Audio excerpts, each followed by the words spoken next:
వచ్చినా కూడా సరైన వైద్యం అందుతున్నట్టు కనబడట్లేదు అతను కంటిన్యూస్గా అతను ఇది చూసుకున్నప్పుడు. రెండవది వరుసపెట్టి అంత సీరియస్ సిచ్యుయేషన్ ఉన్నప్పుడు బెయిల్ ఇష్యూ అయిపోయాక వదిలేయాలి. ఇప్పుడు మొత్తం ప్రధానమైన 3 కేసుల్లోనూ బెయిల్ వచ్చేసి సత్యవర్ధన్ కేసా లేకపోతే తెలుగుదేశం కార్యాలయం మీద దాడి కేసు ఇవన్నీ కూడా మళ్ళీ ఇప్పుడు అకస్మాత్తుగా తీసుకొచ్చి తెలుగుదేశం హయాంలో దొంగ పట్టాలు ఇచ్చిన కేసు అది. వాస్తవంగా వంశీ వైసీపీలోకి వెళ్ళడానికి కారణమైన కేసు అదే.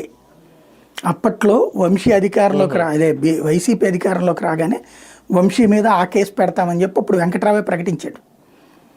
ప్రకటించిన తర్వాత ఎర్లగడ్డ వెంకట్రావు ఓడిపోయాడు. వంశీ మీదన కేసు పెట్టమని అతను ప్రెజర్ పెట్టాడు. కేసు పెట్టడానికి ప్రిపేర్ అయ్యి అప్పుడు ఏదో సిట్టో ఏదో కూడా వేశారు, దాని మీద ఎంక్వైరీ కూడా చేశారు. ఎంఆర్ఓతో ఎంక్వైరీ చేపిస్తే అదంతా తప్పుడు అతను ఇచ్చిన పట్టాలన్నీ కూడా ఫేక్ పట్టాలు అని చెప్పి అప్పుడే రెవెన్యూ శాఖ తేల్చింది. అంటే రెవెన్యూ స్టాంపులు వేసేసి రెవెన్యూ అధికారి సంతకంతో పట్టాలు తయారు చేయించేసేసి సంతకాలు పెట్టించేసి ఇచ్చేసాడు సొంతగా. అంటే అప్పుడు ఏది కరెక్ట్గా ఎలక్షన్స్ ముందు ఓడిపోతున్నానని గమనించిన తర్వాత ఏ ప్రాంతాల్లో అయితే అవసరం ఉందో వాళ్ళకి ఇళ్ల స్థలాలు ఇచ్చేసినట్టుగా కాగితాలు ఇచ్చేసాడు అనమాట. స్టాంప్ పేపర్ల మీద రెవెన్యూ అధికారుల ఫోర్జరీ సంతకాలతో స్టాంపులతో చేశాడు తప్పుడు పని. ఆ కేసులో వాస్తవంగా